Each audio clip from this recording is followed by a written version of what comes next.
Very good afternoon to everyone present in today's session. My name is Rahul R from the Cooperative Training Group NDDB Anand, and I welcome all of you to today's NDDB Samvad episode. आप सभी का NDDB संवाद के इस episode में स्वागत है. Today we have with us Shri Alark Kulkarni from Engineering Services of NDDB with us. Welcome, Shri Alark. Shri Alark would enlighten us on the topic innovative approaches to improve dairy processing efficiencies and product quality with respect to experiences from the IDF World Dairy Summit 2022. Dairy प्रसंस्करण क्षमता एवं गुणवत्ता में सुधार हेतु नवाचार इस विषय पर आज Shri Alark Kulkarni engineering services department NDDB हमें संबोधित करेंगे. Now I request Shri Alark Kulkarni to kindly address the participants, please. Yeah, namaste and a very warm welcome one and all present over here, those who have joined in this session. So today's session about this IDF WDS, sharing the knowledge of World Dairy Summit, which was held last year in September 2022, and topic for today's session is innovative approaches to improve dairy processing efficiencies and product quality. So moving ahead, just brief about the session in the World Dairy Summit. This session was there on day 3rd, which was held in Rathi Hall, and it was session 17. And experts all over the world, 5 speakers participated into this session. And Dr. Thomas Weiser from EnviroChem, Ms. Katrina Lindgren from Tetra Pak Research and Development, Dr. Hari Melitharail, and 2 professors, Dr. A.K. Datta and T.K. Goswami from IIT Kharagpur. They shared their thoughts, knowledge, some case studies and their opinion, and some concluding remarks regarding how we can go ahead with improvement in dairy processing efficiencies, and also regarding the various approaches of this product quality. So today we will discuss the same. So basically, there are 4 fundamental or key aspects which we can say whether we want to improve the dairy processing efficiencies or we want to improvement in our product quality. So first is optimizing the water usage in dairy industry. When we talk about the dairy industry, then inherently there is a water consumption. So there are various parameters in processing plant which have been looking. If it's automated dairy, we may say its water consumption is up to 1:1 to the milk processing ratio, the water consumption ratio, or there might be some improvement in energy efficiencies in dairy processing. That's the second aspect. The third one would be, rather looking from the plant aspect, we can just look towards the consumer aspect, what consumers are demanding and where their focus is. And accordingly, if we can develop some technologies which are very much improved and show the efficiencies in processing, or they can show some quality attributes, then those would be the matter of interest in today's scenario. And fourth one, some innovative approaches while processing, packaging, and also storage and transportation. So let us look how process optimization for minimizing the usage of water in dairy industry will happen. So in a broad, we will see in this presentation regarding this water consumption in dairy, some importance of efficient water use and water reuse, its needs, possibilities, and we will discuss upon some barriers, and then some successful implementation, some case study, and some solution which are called as end of pipe solutions over here, and concluding remarks, and what would be the outlook further. So in today's world, in today's scenario, we are facing these 4 very global and very prominent challenges. One is population growth. So in around 2023, we are almost crossing this 7 billion. We are almost crossing the 7 billion. That's world population. And further, there is what we are experiencing is climate change and increased dry periods over the time in the year. There is prominent, what you can say, urbanization effects. More and more crowd is moving towards the metros and mega cities, which is creating the local stress over the local water bodies. And there are, of course, the limited resources, whether it is water or whether it is energy. So resources are limited. So we can see or say over here that there is unequal or unbalanced distribution or there could be further imbalance into this distribution of resources and available services or utilities. So through the perspective of dairy industry and water needs, there is a water demand, meter cube of water per meter cube of processed milk. It's just what you can say, a tentative usage of water per meter cube of processed milk has been given. It may change depending upon the design of the plant, whether it is manual or automated, or might be some product mix and water usage and consumption pattern.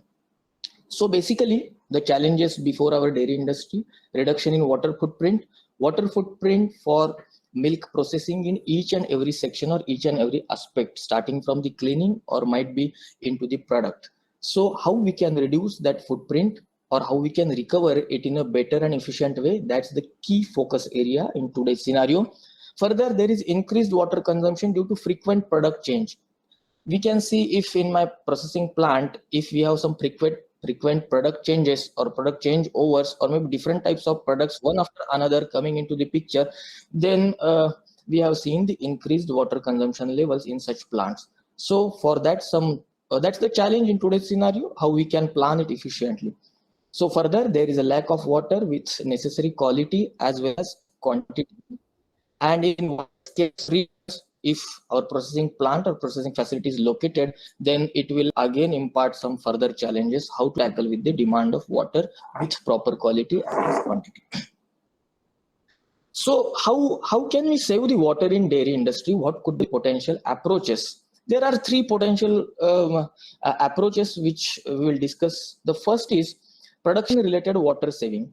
So this is basically the water saving which we can achieve through proper and efficient planning of my production. So during the two products or production cycles, the amount of flushing, the water is going into the flushing, or what we can recover from such partial streams, those could be planned very efficiently and water saving could be achieved. But in this, it's just related with planning of the plant. So water saving is it is limited, and complexity is also, it's not that complex. Further, the second approach is water reuse from partial streams. So if we find in dairy processing plant, if somewhere there is a possibility of water reuse or recycle or recondition it back so that we can use it further in our dairy plant, so that's called as partial streams. The example is like condensate recovery from steam condensate recovery from dairy plants, or condensate recovery or cow condensate recovery and further treatment of that cow condensate from powder plants, so that we can use that into our dairy processing. So this need a typical engineering aspect for treatment of that recovered water. So we can say amount of water saving which we are getting is a little bit higher than what we can save through just production planning, and due to involvement of some treatment related engineering, the complexity a little bit increases. The third approach which we can talk about, and which could be the what you can say the important aspect in coming future, that is end of the pipe solution. That means water which we can recover from the last end of my plant, that is effluent treatment plant. So can we treat that water so efficiently and in a better way, so that which can use that water into our product or production? That's the key aspect, or what you can say the area of interest over here. So of course we need to treat that effluent water or the waste water up to the good quality. So complexity involved, the processes involved, the treatment steps involved are going to be the more complex, but amount of water saving which we will get will be also a substantial one. So what are the current barriers among this aspect? So first barrier which we observe, that is public acceptance of using recycled water. If I say that no, this water is meeting the quality parameters and it's a potable grade water, but it has been treated from a STP, sewage treatment plant or effluent treatment plant, whether will we drink that or whether people will accept that as it is? There could be some resistance. No, if this water has been treated from sewage treatment, then don't know means straight away whether they will accept it or not. Further, society sometimes takes the water for granted, so wasteful of use we can see. There are another cost concerns. When we say that there is a treatment or a rigorous process involved into treatment of the water. So again, the first point will come, that is whether it is cost effective or not. But on the other hand, we can just see that whether the price of water, means what we are getting for our processing plant, let us suppose that's from, let us say, municipal corporation or somewhere else, or natural streams. So we get that water almost in a very affordable way. But whether it really reflects the cost of water, how much the cost behind to that is involved, whether it really reflects that. And furthermore, that price of water which we are getting, do it really indicate the value of the water? So it's something that we need to think of. Because we buy 1 liter of milk, let us suppose it's almost 50 rupees a liter. We buy a water, 1 liter of water, it will cost almost in market it will cost around 15 to 20 rupees. So just we can compare over here that how precious this thing is. And if tomorrow the same thing persists and we need to purchase the water at the same rate, then we can just assume how there could be a chaos. Further, the third point is there are permissions. So there are some statutory permissions for the use of recycled water into the food. And again, lack of successful large-scale implementation. We are here talking about the very large-scale implementation where we just talk about some zero liquid discharge for overall the plant or maybe the cluster of plants. So let us just see about water use from some partial streams, that purification of cow water to drinking water quality. It's a case study happened in Arla Dairy. So their objective was that treat the cow water from the powder plant to the drinking water quality. The inlet parameters were 10 to 35 milligrams per liter, that is ppm of TOC. TOC is total organic carbon that we know. So this is actually the carbon content, organic carbon content into that water, so which may proliferate the growth of microorganisms, and it indicates the quality parameter over there. So, and some nitrogens up to 5 milligram per liter, phosphorus less than 0.5 ppm there. Then requirements of treatment were that there should not be any germs or harmful chemicals in the treated water, and TOC must be less than 0.2 milligram per liter, electrical conductivity less than 5 microsiemens per centimeter. So the approach used here, there was series of treatments they used. First, aerobic biofilm reactor, that is called as MBBR, moving bed biofilm reactor, followed by aerobic fixed bed reactor, then UF ultrafiltration and UV disinfection, followed by the RO. So at MBBR, basically the removal of organics were done, so organic matter which was there, so that TOC could be reduced at a substantial level. Further, it was followed by this aerobic fixed bed reactor to remove the biomass and also the phosphorus content, followed by the UF, so that the germs or microbes, the load of microbes can be removed from this ultrafiltration treatment, and further the UV disinfection, so that all the germs and salts and traces of salt could be removed from this UV as well as this RO scheme. So if we see that how much water we can recover with this scheme implemented, then across this MBBR we can see the 100% gain we are achieving. After that, at FBR, fixed bed reactor, almost again 100%, and after this ultrafiltration at ultrafiltered water UV water tank, I am getting that 100% water treated. From there, we need to use the same water with some partial streams for maybe say backwash or another cleaning purpose. So from there onwards, we are getting it almost 90%, and after RO, almost 81% outlet we are getting. So more than 80% of water can be reused with this treatment. So if we can see the TOC removal at every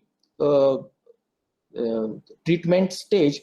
So at inlet, if we suppose there is a load given at left hand side, so if suppose at inlet there is 100%, so at outlet of MBBR we are getting is 70%, at outlet of biofilter that's 12%, filtrate after ultrafiltration, and after RO it's less than almost 1%. So what were the benefits there?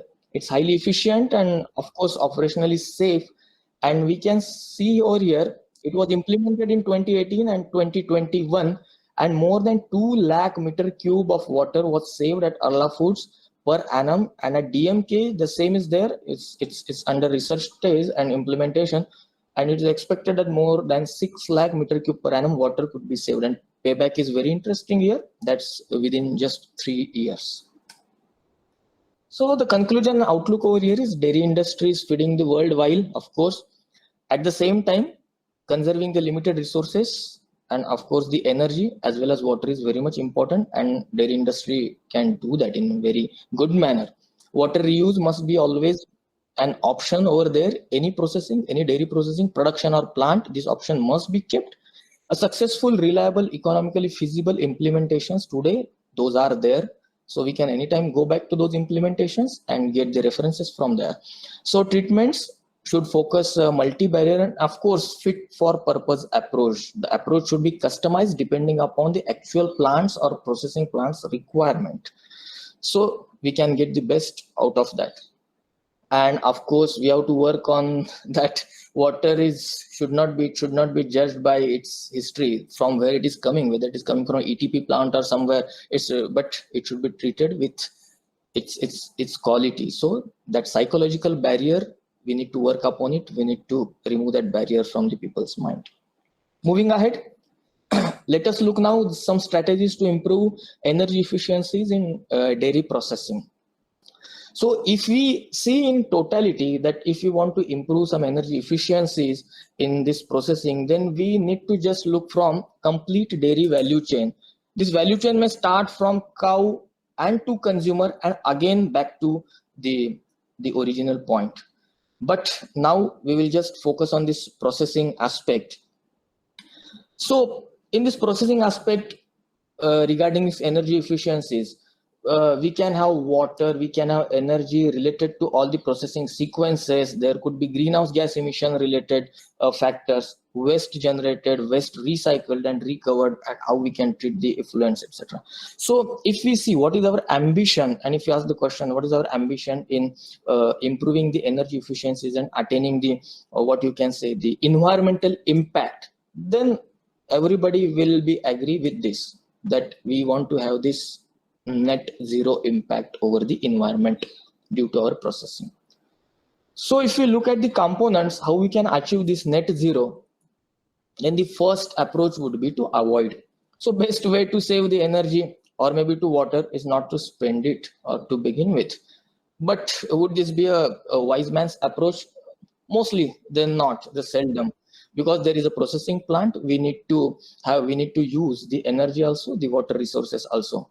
So if we cannot avoid, so then the another way, the next way would be to optimize it. How much we are using it. If there are 1 or 2 or 3 options which are more and more better in energy efficiency approach, if there are 3 equipment, one or the another is better in energy efficiency or regeneration efficiencies, or further maybe say product quality, then always we should optimize it, or we should optimize the design in such a way that we will get most energy efficient output out of it. The third approach is recover. We cannot avoid, we have now used some optimized design. Then further also downstream of that, how much we can recover within the used energy or used resources, that will impact more. So all these 3 are conventional approach. There is a 4th one which is called as switch. So can we switch from conventional energy or fossil fuel sources to some green energy, non-conventional energy sources, so that we can step towards the net zero greenhouse gas emissions? So we will look all these aspects one by one. So let us just see examples of this avoid. How we can avoid this, some steps into the process so that we can get the most of the energy efficient approach. So here is the solution.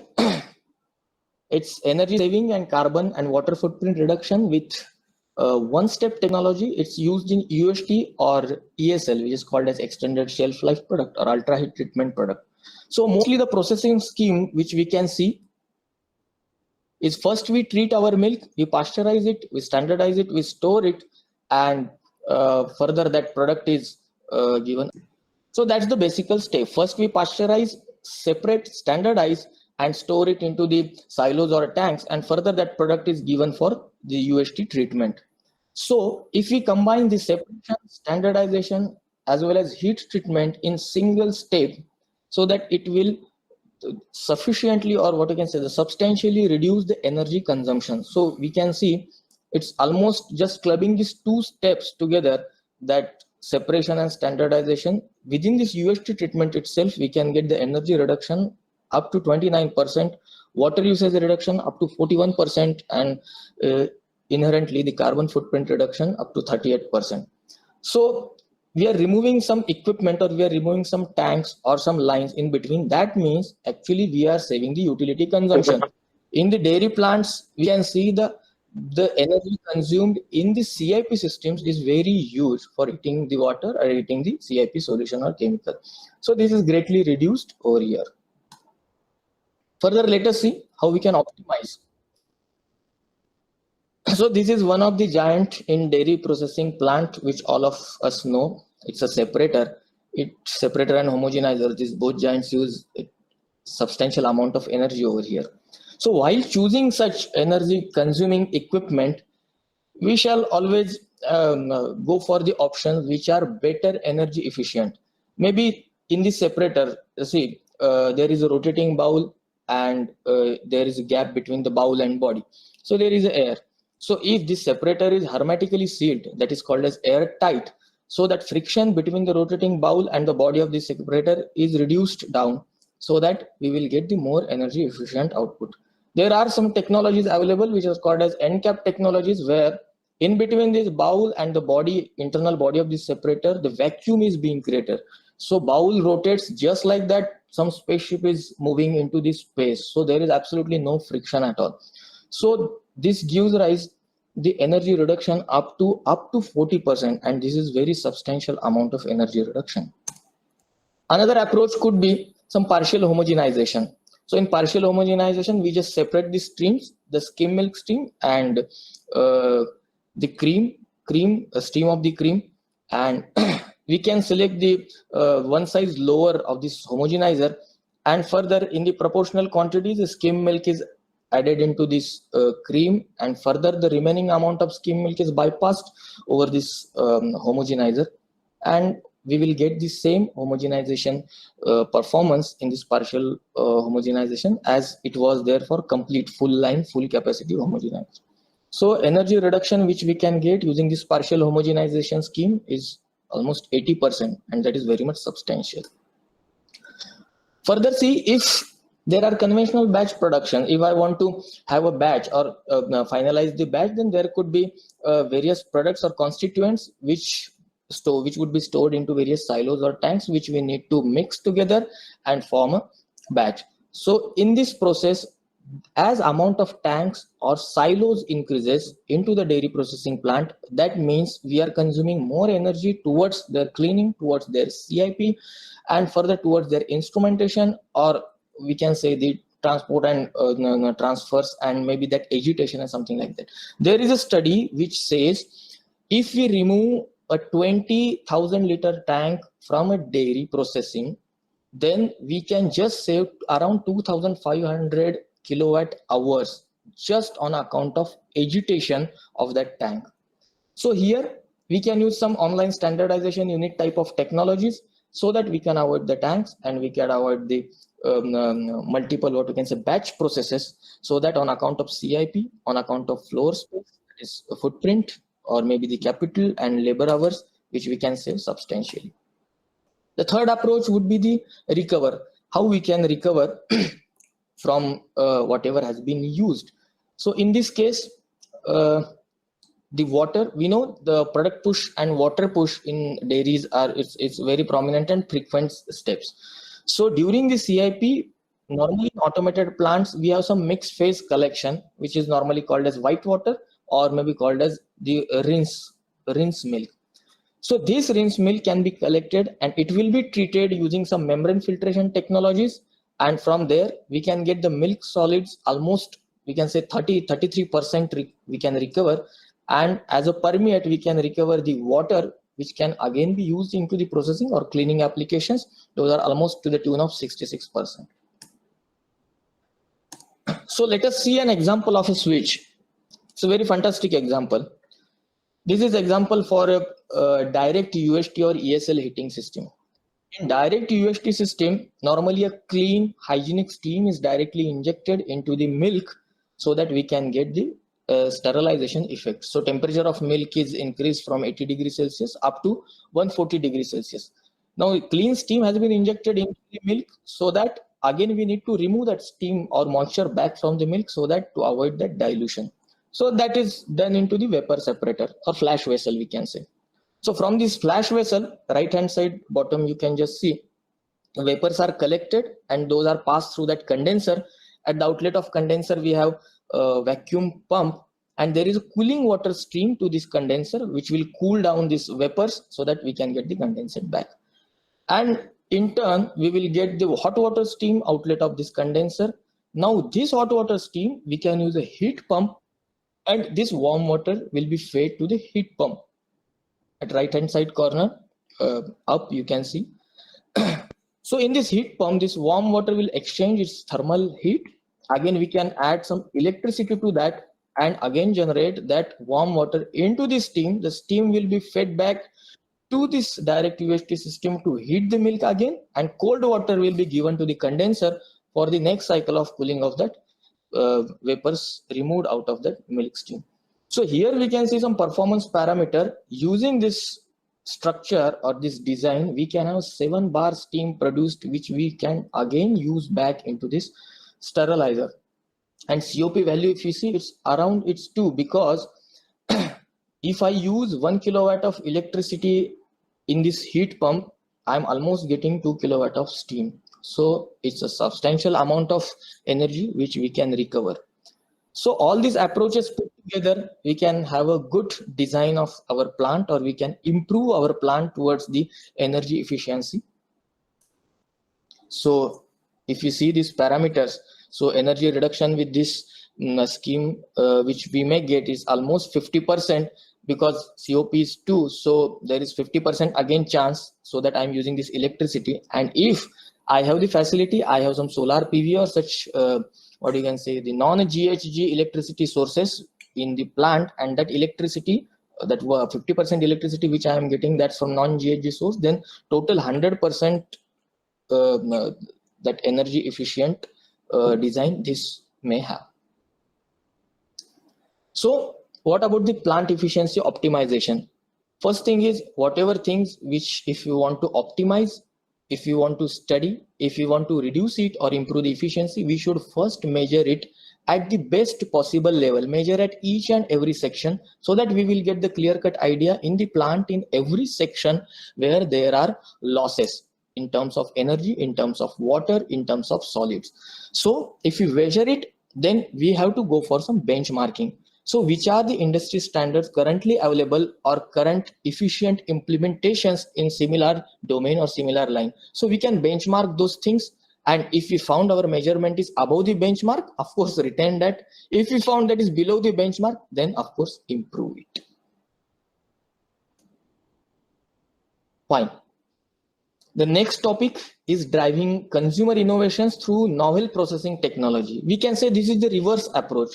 We have to see that what is the consumer's demand, what consumers habit or what consumers are expecting, and accordingly can we develop some energy efficient technologies within our premises, within our processing plant. If we can implement something, then that's the best way. So focus area of this presentation is regarding this consumer innovations, that some innovations in an opportunities for cheese snacking. This would be something a new topic for us, because cheese snacking is not means use of cheese for snacks. It's not that prominent in India these days. And another one is this innovations and opportunities in health and wellness. Let us for this approach, let us have some what is happening in current what you can say this dairy consumption pattern. If you see, this was stated in the summit for US. So if we can see the growth all dairy products consumption year wise, then every year we can see there is almost 2 pounds per capita per year growth in dairy products consumption. And this is seldom about liquid milk in US, that's about the value added products. And further going further, that's cheese snacking scenario. If we see the use of cheese for the snacks or during snacks time, that is substantially increasing. Around 15.3% of the total cheese, we can see the 8.2% dairy natural snacks cheese were there. That's the what you can say substantial quantum over here that people are using this natural dairy cheese for the snacks. Further, if you see the occasion of snacks in US, then for an adult this is survey in 2021, early morning snacks around 23%, during breakfast it's around touching the 60%, and during lunch it's 62%, during dinner it's 75%. These three occasions are very much substantial. And for going further, around afternoon snacks and around evening snacks, we can see 47% to 41% there is a consumption of cheese over the consumption of yogurt. Even yogurt is also substantial, that is 25% and 32%, but cheese is more.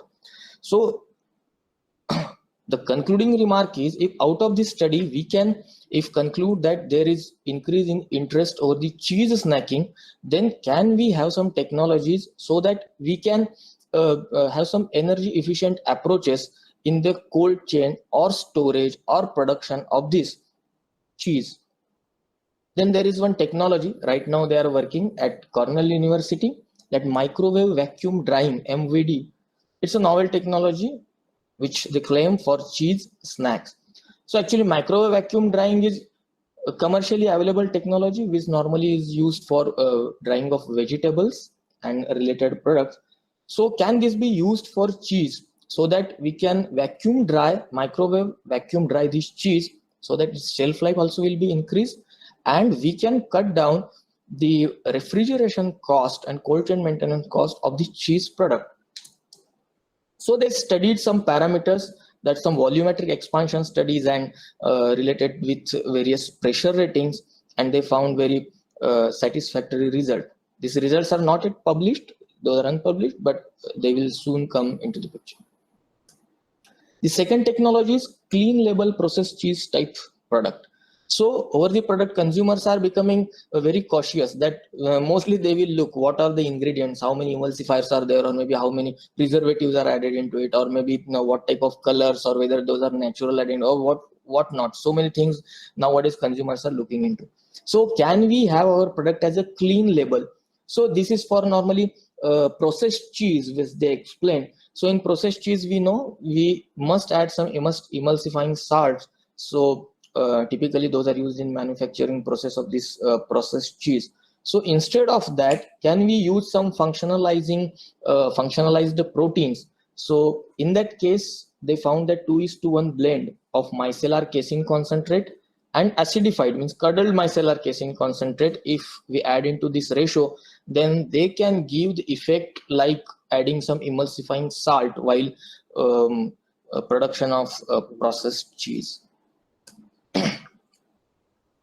The third focus area was health and wellness. These days, consumers are very much cautious about the quality of product, and they demand something more. Means fine, it's like something functional products or functional foods, which we can say I'm consuming yogurt or I'm consuming lassi. It's fine as a consumer. It's okay, but I will of course demand, okay, fine, it's lassi or it's yogurts. I'm enjoying this product, but what more I will get, whether it is probiotic, whether I'm having some good effects over my gut, my intestine, or maybe digestive system.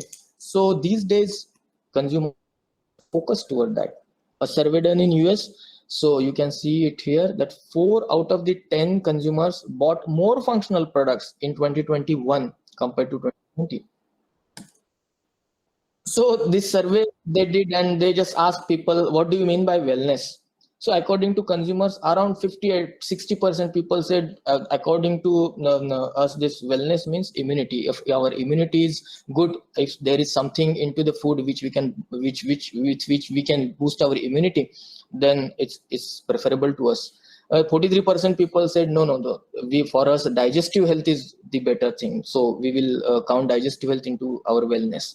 29% said that no, calm and cool mind or state of mind would be preference for our wellness. So if this is the consumer's demand, so can we have our product or quality of product if we can improve with this consumer's demand? So there is one study again going on at Cornell University. This is improvement in lactoferrin thermal stability and functionality. Lactoferrin is the protein inherently available into the milk, and it has some immuno-boosting effects also, and some anti-inflammatory properties. So many good properties are there. So as such, in the nascent state of this lactoferrin, their thermal stability would be the less. But if it is bind with some another iron molecule or moiety, then it has some good thermal stability. So can we improve thermal stability of this lactoferrin which is there into the milk? So there are some studies like conservation or microencapsulation technologies, so that this protein into the milk can be retained and consumer can get its benefit, and maybe that can be labeled over the product that this is thermally stable, the lactoferrin product or something like that, which can attract the consumers more and more. In a nutshell, if you want to improve your product quality, then as Harvard Business Review said, that know what your consumers want even before they do would be a better approach.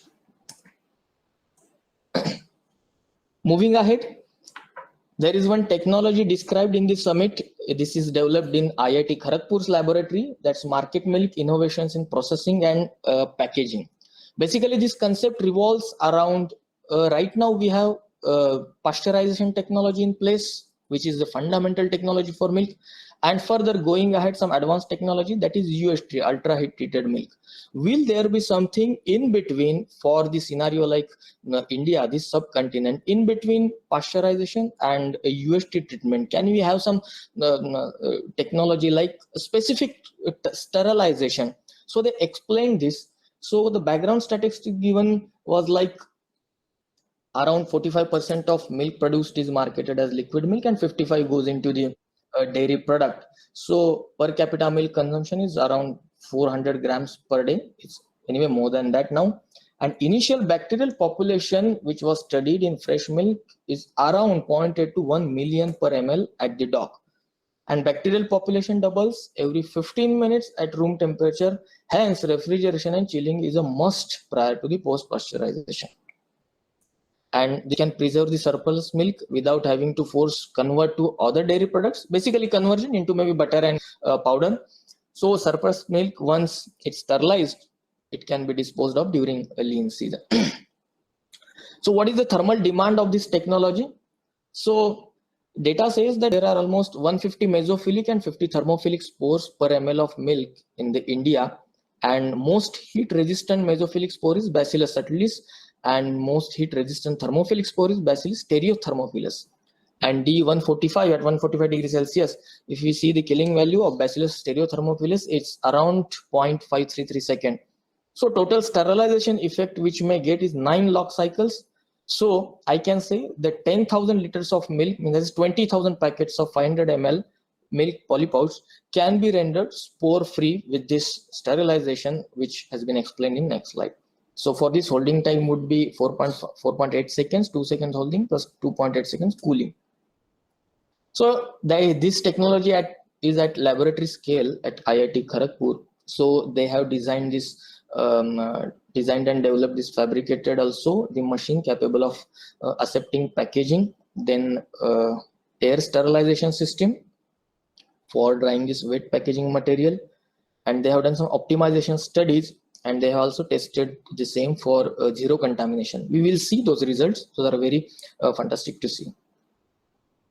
So recommendations were like this: for rural cooperatives at the point of what you can say milk collection, this technology can be used. So capacity would be around 1,000 to 2,000 liters per hour. Heating will be up to 145 degrees Celsius, holding for 2 seconds and cooling for 2.8 seconds. And FFS machine, converted FFS machine for this application also could be used at that point itself.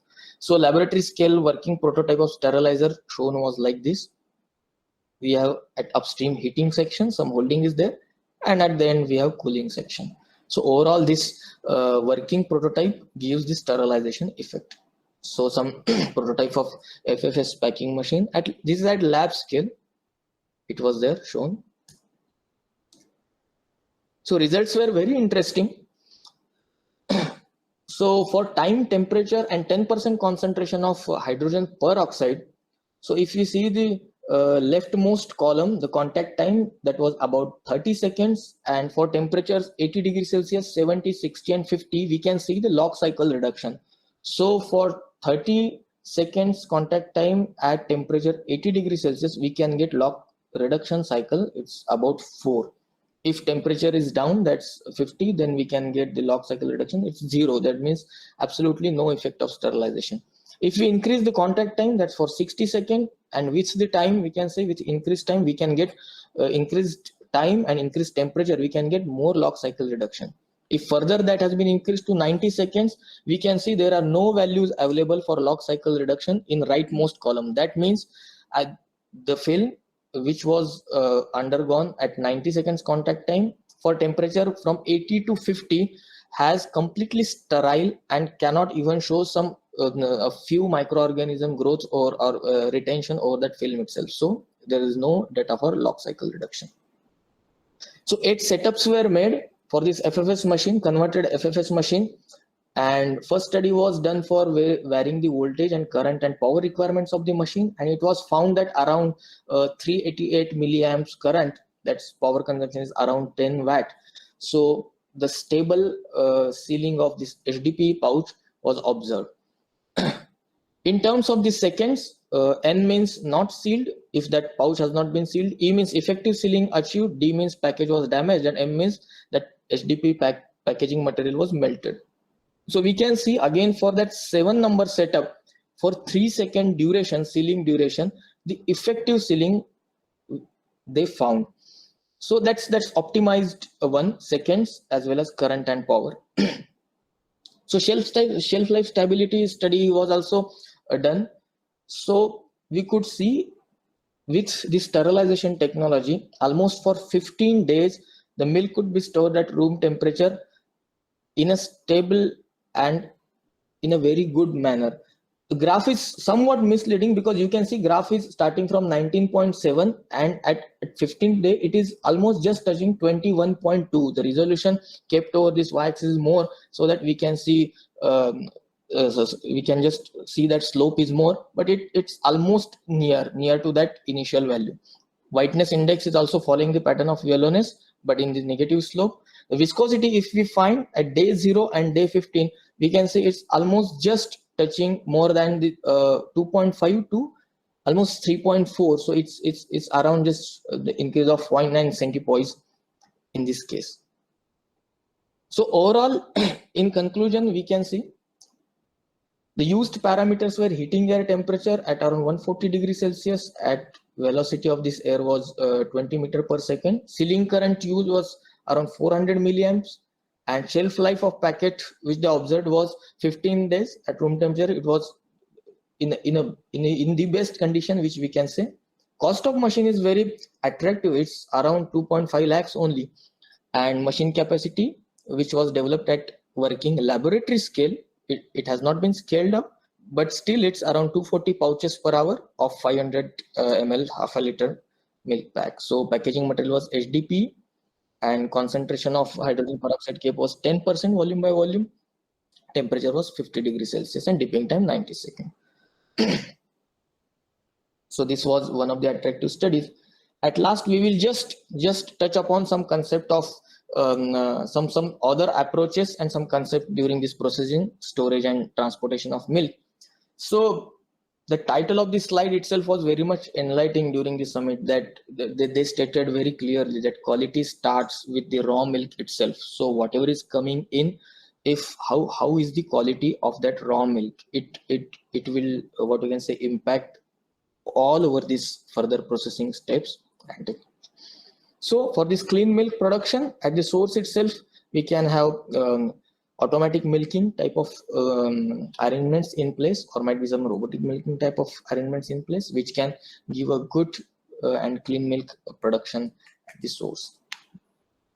Further, to maintain that quality, we should have immediate and ideally in a very good condition cold chain very immediately after this milking itself. So if we see some reaction kinetics, then its Q10 is temperature quotient, they call it as, and K is the rate of the reaction. So if we can see the Q10 for growth is around 1.5, so that means the reaction rate almost doubles if there is 10 degrees Celsius in temperature compared to the temperature at level T. So the spoilage, these reactions are nothing but the reactions due to the bacteria present in the milk. So there could be more rapid spoilage of the milk, so that the chilling of the milk is very must. It should be very immediate. So at processing side infrastructure, what can be used? If processing is mechanized and automated, then it can minimize the human contacts. So minimization of human contacts, or maybe say if it is not labor intensive or not depending upon the skills of the or judgment of the people involved into it, then we will get the more consistent and more good quality of the batch, and safe handling and hygienic aspects also will improve into the plant. So if maintenance of compliant processing environment and principles of hygienic design for equipments, those also should be followed. If there can be possibility of robotic handling system or conveying, automated conveying within the plant, which can reduce the what you can say handling or human handling intervention, then losses can be saved, or hygienic conditions inside the plant also could be improved at a better level. And automated quality control using some advanced technologies, if can be implemented, some image processing or some machine learning technologies, those can also give some processing related efficiencies and product quality betterments. Towards packaging side, if packaging is having some indicators over it for shelf life and to understand the spoilage, or maybe breaks into this cold chain maintenance, so that also could be a better approach. Further extended shelf life and some environment conscious packaging approaches, if those are there, recyclable packages, or some maybe if we can have some biodegradable, whatever can be achieved at best possible levels, that we must do when we talk about improvement in efficiency, and also when we talk about the improvement in product quality. We can have some tracking and traceability approach, which can be implemented inherently using some latest blockchain technologies. Those also can be thought for. Further, just touch upon some novel technologies, some alternative to our conventional thermal pasteurization technology. There are some HPPs, high pressure pumping technologies, or PEFs, that is pulsed electric field or ohmic treatments, etc. So that some energy consumption happening, like steam consumption or fuel consumption, those can be reduced down. Some nutraceuticals through dairy products, like these are identicals to some pharmaceutical products, which can have some health benefits. So those technologies also could be imbibed. And again, some engineered new dairy products for flavor or texture advancement. If we can have some solar power supports for our plant, or maybe some processing, so those can be gap between grid supply and power cuts. So those also shall be taken. So in the summit, there had some panel discussion and also question and answer. These questions were asked by some audience gathered over there, and also those who have joined online. So we have just listed some a few good questions and also some takeaway points from this panel discussions. So first question asked was what to do with this RO reject water after tertiary treatment in ETPs. As we can see, there is a high TDS ranging almost more than 10,000 ppm. Is there any economical solution? Solutions are there, but question was whether some economical and very much cost effective solutions are available as on date or not. So answer was like treatment for this RO reject water having this high TDS, anyway those will consume substantial amount of energy. But the economical solution, if we forced to sort some solution, then it could be if we have some more land, substantial land, that we can allow it to dry with some the solar radiation. How H2O2 residue over the film is taken care in IIT Kharagpur model. So they are taking care of this residue of hydrogen peroxide over that film through hot air blowing system. So they have also demonstrated that there is no residue over the film before packaging. Whether any lactoperoxidase preservative system is used in India today, so answer was no. Till today it's seldom used or not used. So what to do with cheese or paneer, whey, to save water. We can further treat that, recover some proteins, whey proteins from out of it, or maybe lactose can be recovered through the permeate, and it will have some further treatment procedures, and like whey powder plant and something else which may consume further energy. There can be consumption, but it can be converted into or water can be recovered. So through the panel discussion, the salient or takeaway points were that energy audit of dairy plant should be like a statutory requirement of coming future, because rather energy audits and water audits, so that we can measure, monitor, and there should be some recommendations and some suggestions, good betterment. How can we have some better processes and maybe some improved processing or operations within our plant, so that energy efficiencies can be improved. For the country like India, where plant capacities, more quantity of plants are of smaller capacities, there is of course a need of smaller equipment to be developed with higher efficiencies. So let us have some takeaway of this session. So firstly, we would say, as we have seen, there are very good technologies available, but those were lying within the laboratories of some academic institutions. So a lot of federations have been joined here in this presentation. So it would be our takeaway: in your vicinity, if there are some academic institutions in their lab, if such technologies are still lying, still they are waiting for some hand holding from our side, then we can have some industry academia collaboration, so we can help them to have such technologies which are there in laboratory scale to a workable on field and better solution. And it was emphasized in the talk that automation will be a key aspect to achieve maximum energy efficiency and also hygienic improvements within the plant. So more emphasis would be given on that aspect, and regular energy and water audits of the dairy plant must have been taken care so that we can achieve the most out of the whatever we are having within the plant. So here we will conclude our session.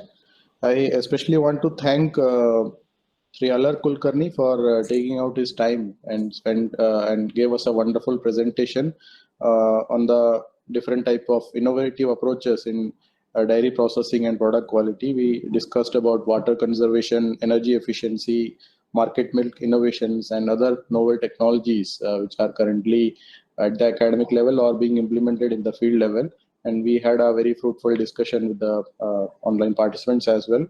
On behalf of NDDB, I thank you, Sri Alark, and also would like to thank all the online participants who joined with us through this discussion, and hope to see you in the next episode. Thank you all so much. Thank you.